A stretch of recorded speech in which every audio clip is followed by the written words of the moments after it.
Ladies and gentlemen, this is your captain speaking. We hope you had a pleasant flight. We are now approaching San Francisco International Airport and will be landing in about 30 minutes, around 11 a.m. local time. The current weather in San Francisco is clear with a temperature of 17 degrees Celsius. We thank you for flying Asiana Airlines, a member of Star Alliance. Enjoy your stay in San Francisco, and we hope to see you again soon. Asiana Airlines Flight 214 is on the final approach after a long journey from South Korea.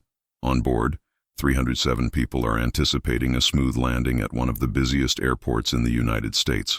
The weather is perfect, and visibility is clear. But in the moments to come, the crew will face unexpected challenges that will test their skills and decision-making. This is the story of Asiana Airlines Flight 214. On the morning of July 6, 2013, Asiana Airlines Flight 214, a Boeing 777, was nearing San Francisco International Airport. The Boeing 777 is known as one of the safest and most reliable planes in commercial aviation, and Asiana Airlines had a strong safety record up to this point. On board, the atmosphere was calm as passengers settled in for the final moments of their journey. Some looked out the windows, enjoying the clear skies and beautiful views. As the plane began its descent, a crew of 4 pilots operated this flight. Captain Lee Kang-kook, who was in training on the Boeing 777, had 9,700 flight hours but only 43 hours on this aircraft type.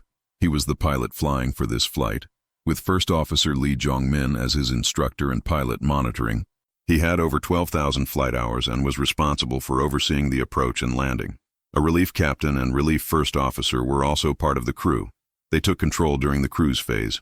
This rotating system is standard on long-haul flights to ensure the crew is well rested before the critical approach and landing phases. For the flight crew, it felt like the middle of the night according to their internal body clocks, as they were still aligned with South Korea time. This meant they were operating at a time when their bodies would typically be at rest, which likely affected their alertness and decision-making. Despite this, after approximately 10 hours of flight, the airplane was cleared for a straight-in visual approach to runway 28 left at San Francisco International Airport.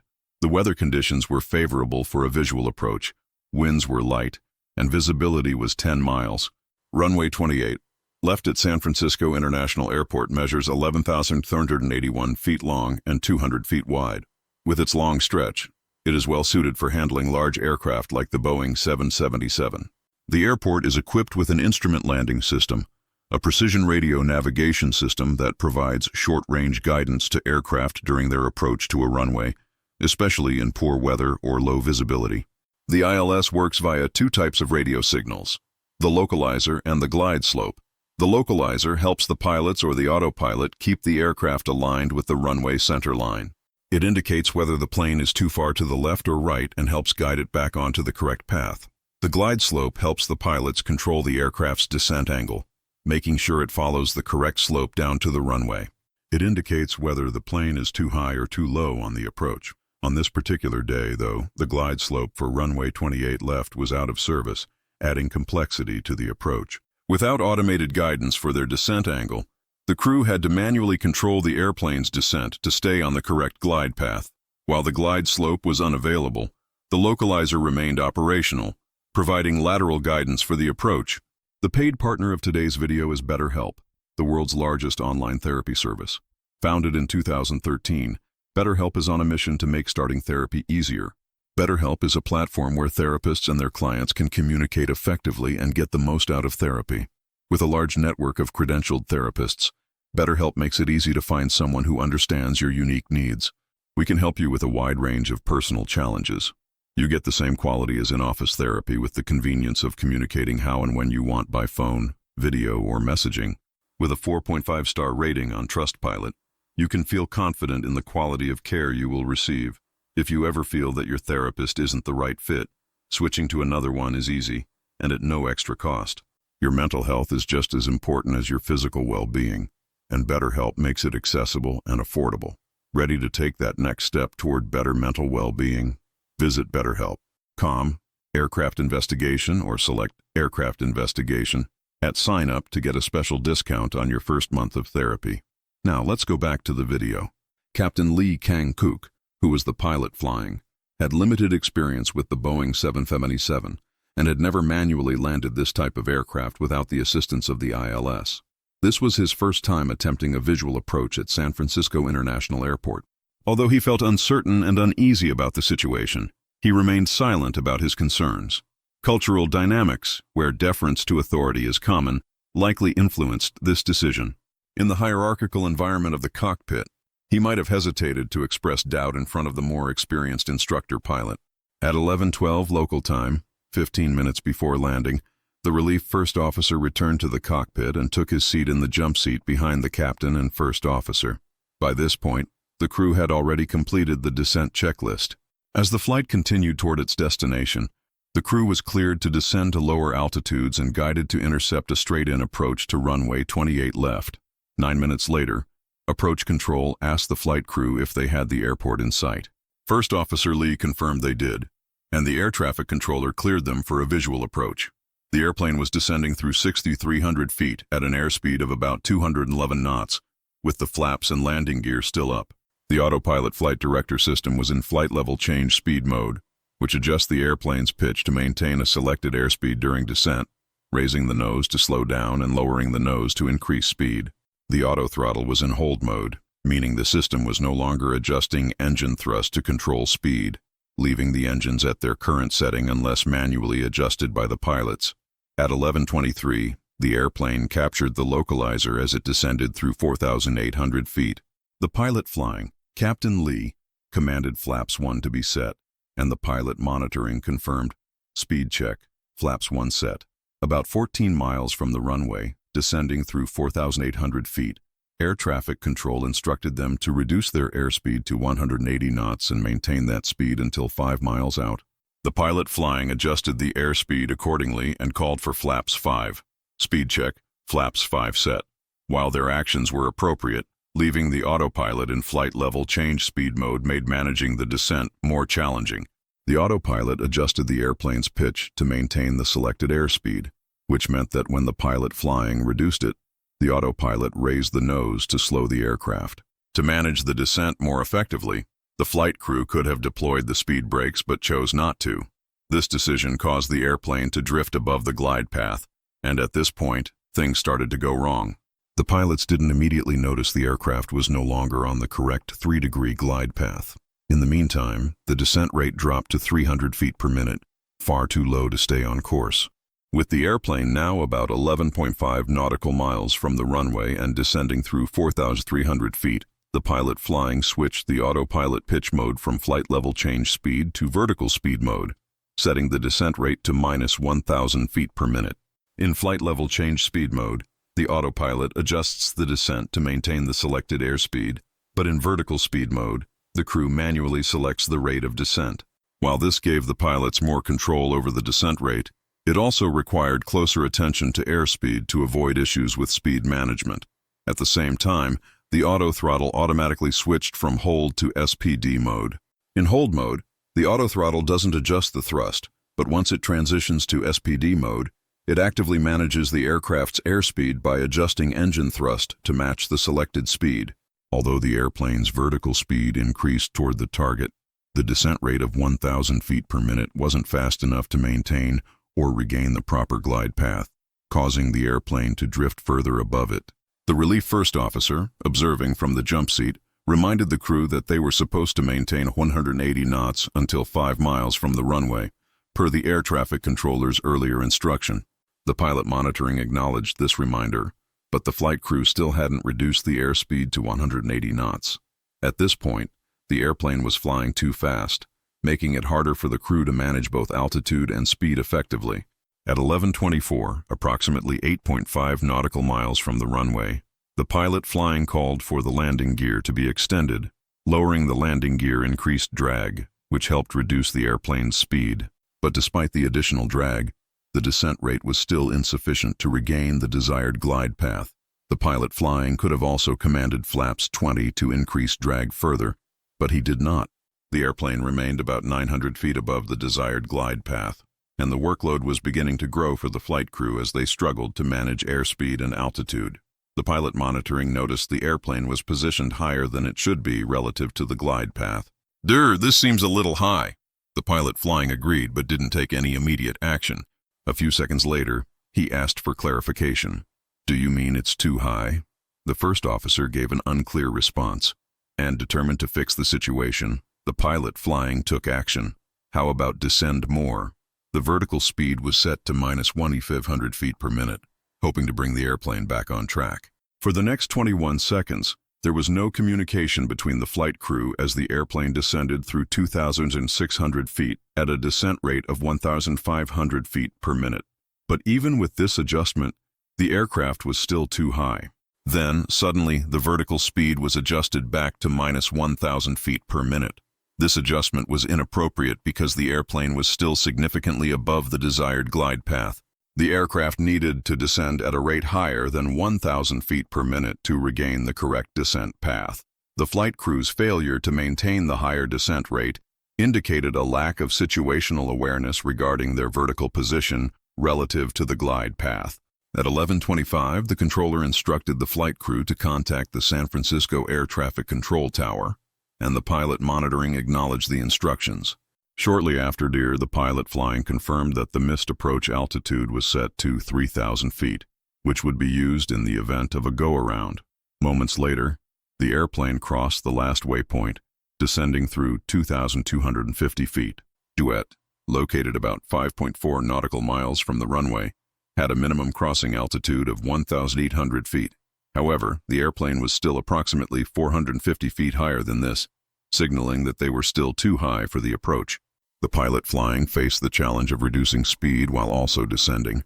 Being too high at this point made it much more challenging to stabilize the approach before reaching 500 feet above ground level, a critical altitude at which the aircraft must be properly aligned and stabilized for a safe landing. Flaps 20. The flaps was set to 20 as the plane descended through 900 feet. Shortly after dock, the selected airspeed was reduced to 152 knots, and the pilot flying requested another flap adjustment. Flaps 30. Speed check. Flaps 30, sir. The airplane's speed was still above 170 knots, which is the maximum allowable speed for deploying flaps 30. As a result, the flaps couldn't be set to that position yet. Deploying flaps 30 would have helped further reduce the airplane's speed. With the aircraft still flying too fast and too high, the runway was quickly approaching. The pilot flying struggled to manage the airplane's vertical profile. Realizing they needed to lose altitude more quickly, he switched the autopilot pitch mode again from vertical speed to flight level change speed without announcing the change, as required by the 777 operating manual. Focused on the airspeed, the pilot monitoring didn't notice the adjustment. Once the airspeed dropped below 170 knots, he immediately set the flaps to 30. When flight level change speed mode was selected, the autopilot responded by pitching the nose up to reduce the airplane's speed. The selected speed was 152 knots, but the actual airspeed remained at 172 knots. As the autopilot increased the pitch, the airspeed began to drop. At the same time, the selected altitude of 3,000 feet, or set as the missed approach altitude bar, was higher than the airplane's current altitude of about 1,950 feet. In response, the auto throttle advanced the thrust levers to initiate a climb, creating a conflict, reducing speed by pitching up while adding thrust to climb. The pilot flying took immediate action, realizing this wasn't the intended outcome.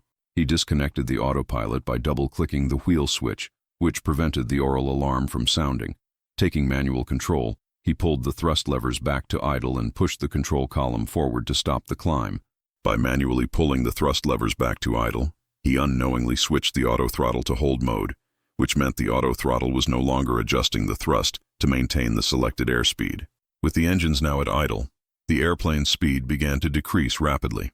Unfortunately, the crew didn't realize that the auto throttle was disengaged, allowing the speed to drop unchecked. Speed. Target speed 137. At 11:26, the airplane was approximately 2.9 miles from the runway when the pilot flying adjusted the selected airspeed to 137 knots.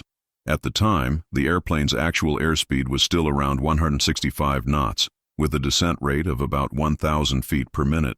By now, the crew should have been able to see the PAPI lights, which would have shown 4 white lights, signaling that the airplane was significantly above the correct glide path. Flight director off. Okay. Asiana Airlines had an informal practice of turning off the pilot flying's flight director during visual approaches while leaving the pilot monitorings on. The correct procedure, however, required turning off both flight directors before reactivating the pilot monitorings. In this case, only the pilot flyings was deactivated. If both had been switched off, the auto throttle would have switched back to SPD mode, resuming automatic airspeed control. This missed step may have helped prevent the rapid speed loss that followed. As the airplane descended through 1,000 feet at an airspeed of 151 knots, the PAPI lights showed 4 whites, signaling the aircraft was still too high. Despite this, the airplane's speed was dangerously low, and the descent rate was now much faster than needed. After staying above the glide path throughout the descent, the aircraft suddenly began to drop rapidly, further compounding the unstable approach. Minimums.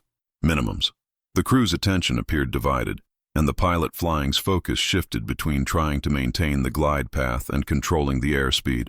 Since the approach was not stabilized at 500 feet above ground level, a critical decision height for most approaches, the flight crew should have initiated a go-around. However, the pilots did not notice that the parameters exceeded the stabilized approach criteria or assumed the deviations were minor and could be corrected in time. The airplane's airspeed began to drop below the reference speed of 132 knots, and the PAPI lights indicated the aircraft was dropping below the glide path, with 1 white light and 3 red lights visible. The pilot monitoring and relief first officer observed the low airspeed, but there was no immediate corrective action. The pilot flying increased the airplane's pitch to about 4 degrees nose up, but this was not enough to arrest the descent or recover the proper airspeed. 200. As the airplane descended through 200 feet, the airspeed had fallen to 122 knots, and the PAPI lights showed 4 red lights, indicating the aircraft was now significantly below the glide path. The airplane was rapidly losing altitude, and the airspeed continued to drop, reaching 114 knots. The pilot monitoring called out, "It's low," as the glide path and airspeed were now critically mismanaged. At this point, the pilot flying had difficulty seeing the PAPI lights. Despite these warnings and visual cues, the flight crew did not initiate a go-around. This critical decision would have allowed them to abort the landing attempt and circle back for another approach, but it was already too late to recover. The airplane's speed had fallen to 103 knots, and the stick shaker, a warning device that activates when the aircraft approaches a stall, began to vibrate the control column. The pilot monitoring advanced the thrust levers, attempting to add go-around thrust. The engines responded, but the airplane's altitude was now just 39 feet above the ground, and the airspeed was too low to avoid impact. The pilot flying pulled back on the control column, trying to initiate a climb, but with the aircraft flying so low, avoiding disaster was no longer possible. At 11:27, the tail of Asiana Airlines Flight 214 struck the seawall at the edge of the runway. The impact sheared off the tail section, ejecting several people from the aircraft. The airplane then spun around, with the main fuselage skidding along the runway before coming to a stop in the grass. Emergency slides were deployed, and passengers rushed to evacuate the airplane amid the chaos. The crash was caused primarily by the flight crew's mismanagement of the airplane's speed and altitude during the final approach. The crew failed to monitor key flight parameters, including airspeed and vertical profile, resulting in an unstable approach. Despite multiple warning signs and visual cues, the pilots did not initiate a go-around. As a result, the airplane struck the seawall just before the runway, leading to the crash. Miraculously, 304 of the 307 people on board survived the crash, though many suffered serious injuries. 3 passengers tragically lost their lives. The investigation highlighted the crew's lack of experience performing visual approaches without the aid of the ILS glide slope, the captain's limited experience flying the Boeing 777, and the breakdown in communication between the crew significantly contributed to the accident. After the crash, several safety recommendations were made, including improvements in pilot training on manual flying skills and approaches without ILS support. The accident served as a reminder of the critical importance of situational awareness, communication, and proper use of automation.